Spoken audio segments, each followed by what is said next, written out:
2. ¿Cómo nos libra entonces? ¿Cómo sucede esto? ¿Cómo somos libres? Eso es lo que vamos a considerar ahora. Entonces, ¿cómo sucede esto de que nos libra el Evangelio? ¿Cómo es que sucedió esto? Bueno, en los versículos 3 al 4, que los voy a lecturar, dice así: porque lo que era imposible para la ley, por cuanto era débil por la carne, Dios, enviando a su Hijo en semejanza de carne de pecado, y a causa del pecado condenó el pecado en la carne, para que la justicia de la ley se cumpliese en nosotros, que no andamos conforme a la carne, sino conforme al Espíritu. Bueno, y así que es como sucedió. Dios nos libra. Creo que en nuestra confesión, capítulo 7, en una parte dice algo como que Dios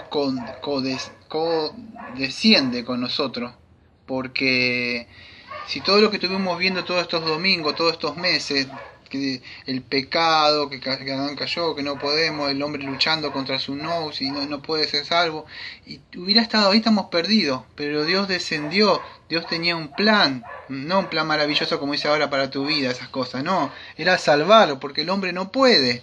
¿Por qué no puede?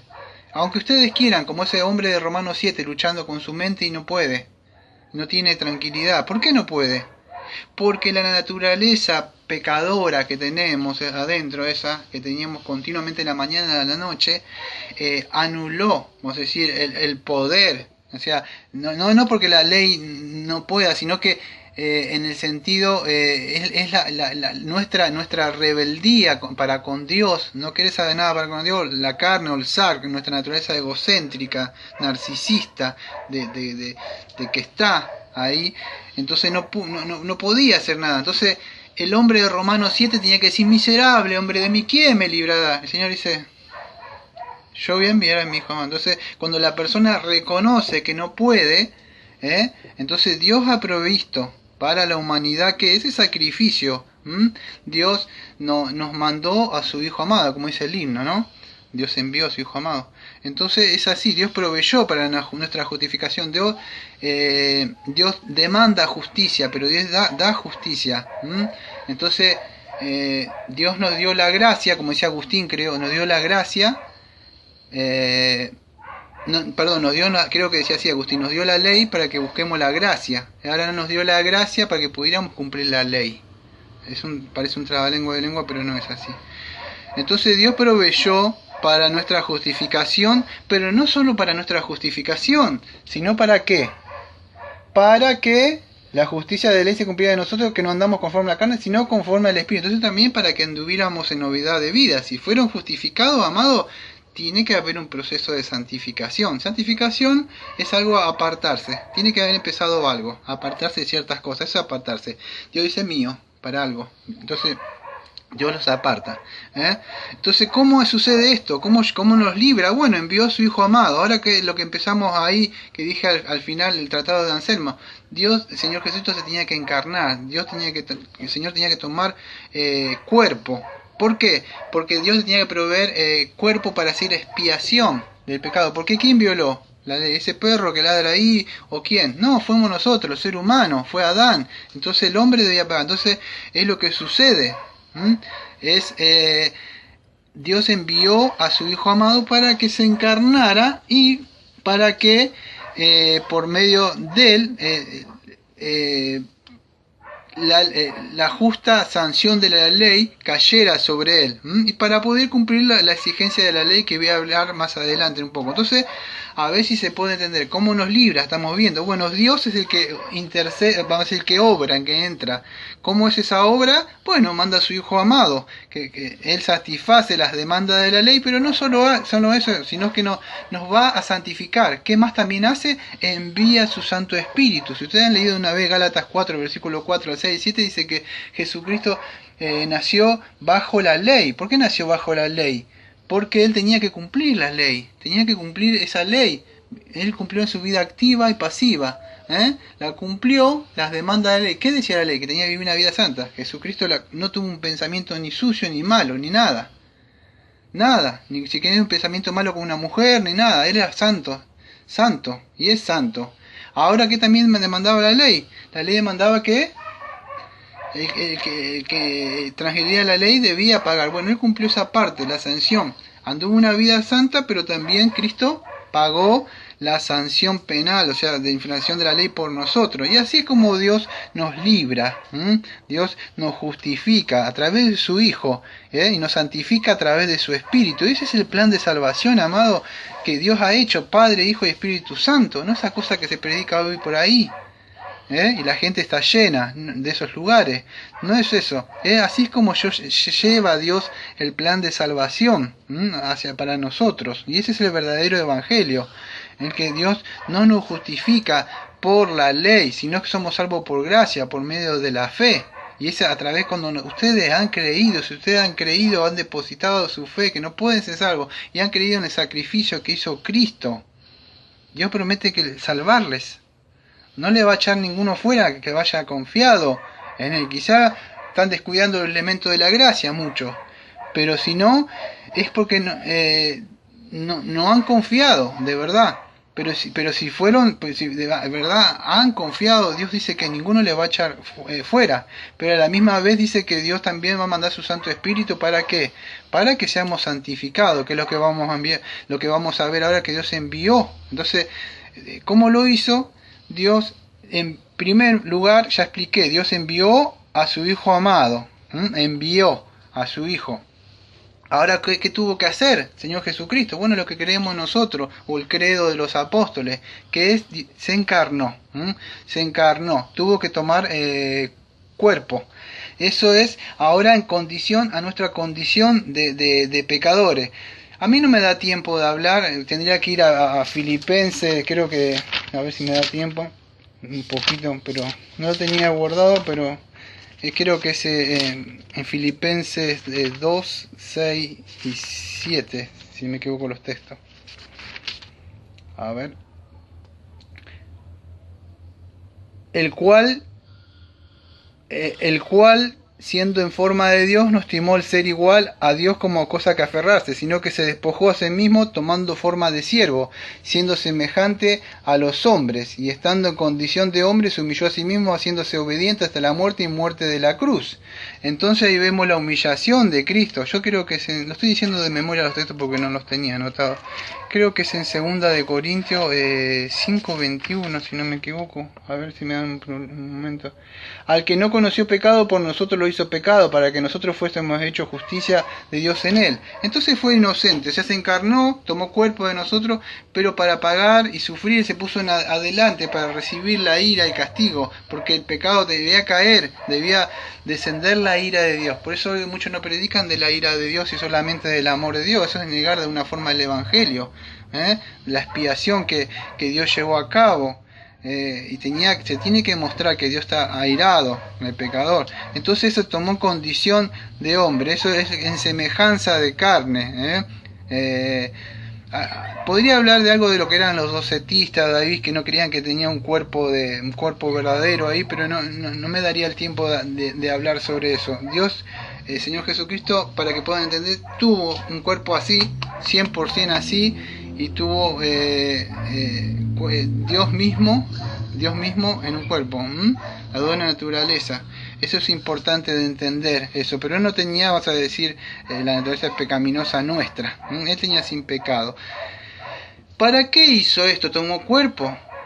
Estoy predicando el evangelio mismo, que no lo crean. ¿Para qué tomó cuerpo? Porque tenía que ofrecer un sacrificio. Sacrificio ahí por, vamos a decir, por el pecado. O sea, vino, vamos a decir, a causa del pecado, o a poner fin al pecado. En ese sentido vino, o sea, él vino a hacer expiación, vas a decir, o la muerte, o a dar su vida por el pecado, o si lo quieren ver como una ofrenda por el pecado. Y eso es lo que hizo el Señor Jesucristo. Si ustedes ven el libro de Hebreos, van a encontrar mucha de esa información que el Señor Jesucristo hizo expiación para eso. Expiación era, ¿se acuerdan? Lo que el Señor Jesucristo hizo, calmar la ira del Padre. Dios estaba enojado y está airado. Entonces se encarnó para ofrecer sacrificio para la expiación por el pecado de todos. No, de su pueblo, de lo que el Padre le dio. ¿Qué estamos viendo, Daniel? Se me está yendo la cabeza, no entiendo. ¿Cómo es? Es como Dios te salva, como Dios salva. Como Dios salva a las personas. ¿Cómo lo hace? Se me fue un poco el hilo de lo que viniste hablando. Lo hablo para todos, ¿no? O sea, para todos. ¿Qué es? Es así. Dios envió a su Hijo amado para saldar para la deuda del pecado. ¿Cómo lo hizo? Bueno, tuvo que enviar a su Hijo, se tuvo que encarnar. Para que se encarnó Daniel, porque en el cuerpo tenía que pagar, el sufrir la ira de Dios. Entonces hasta ahí venimos viéndolo como Dios hace esta obra. Bueno, voy a tocar dos puntitos más. Creo que voy a considerar este puntito ahora, y en la parte 3 voy a tocar algo que veo que hay algunas complicaciones con bueno, que a mi considerar, creo que muchos, incluso pastores de sana doctrina, lo malinterpretan, incluso en comentarios bíblicos. Cuarto, ¿cómo sucedió eso? Bueno, Dios condenó el pecado en la naturaleza humana. O sea, ¿qué es eso? En la carne, que ya vimos 2 Corintios 5, versículo 21. Entonces era necesario que condenara. ¿Dónde lo hizo? En el cuerpo, que Dios le preparó un cuerpo al Señor para ejecutar la sentencia. Bueno, ahí condenó. Bueno, la idea es así, para no complicarla mucho. Condenó y a la misma vez ejecutó sobre el cuerpo del Señor en la cruz o en el madero. Entonces ahí se llevó lo que nosotros conocemos como el juicio a causa del pecado, cayó en el Señor Jesucristo. Eso es importante entenderlo, amado, porque si se predica que Jesús te ama, tiene un plan de maravilloso y hace esta oración de entrega, vamos a decir, no se está haciendo justicia, creo, al verdadero evangelio. Se está predicando otro evangelio. Esa persona es muy posible que no sea salva. Entonces Dios condenó. Esto es importante que lo sepan para cuando predican y también para ser salvo. Entonces cayó el juicio sobre el pecado, y eso es lo que sucedió en la cruz. Bueno, ahora es lo que voy a hablar después en la otra grabación, pero voy a hacer un adelanto. ¿Para qué hizo todo esto? Y esto es lo que me quiero hablar en la tercera grabación, para ir terminando ya. Todo lo que hizo Dios Padre en el Hijo y ahora el Espíritu Santo, los tres que están trabajando ahora, fue para que se cumplieran las justas demandas de la ley en nosotros, que no andamos según la carne sino el Espíritu. Y eso es importante de entenderlo, amados, porque en estos minutos que me quedan antes de pasar a la tercera grabación voy a aprovechar para hablar algo. No lo hago con aire de jactancioso y de hablar de mal de otros ministros. Lamentablemente están surgiendo nuevos movimientos ahora que interpretan, con dolor lo digo, que dentro de nuestras filas, aquellos que me aventajan en conocimiento y vamos a decir, están reinterpretando muchas cosas. Más adelante voy a tener que hablar de Romanos 13, versículo 8 al 10, donde hablan de, vamos a decir, de cómo malinterpreta la ley moral o la ley de Cristo. Bueno, hoy en el día de hoy tengo que hablar un poco también después en la segunda grabación, esto de que las justas demandas de la ley que se cumplieran en nosotros, que lamentablemente a veces están mal interpretadas. Y no voy a decir nombres para no estar acusando ni nada, pero hay comentarios bíblicos. Yo tengo muchos comentarios, pero no me guío de ellos. Muchos comentarios cuando hablan vamos a decir, de la justicia de la ley, que dice acá, si ustedes leen, para que la justicia de la ley se cumpliese en nosotros, que no andamos conforme a la carne, sino conforme al Espíritu. ¿Sabés lo mal que interpretan? Es que ellos entienden que la ley moral está basada, vamos a decir, en que nosotros de alguna forma podemos cumplir. A ver si te lo puedo... Yo lo voy a explicar en la tercera grabación bien. Pero si no entienden nada es así.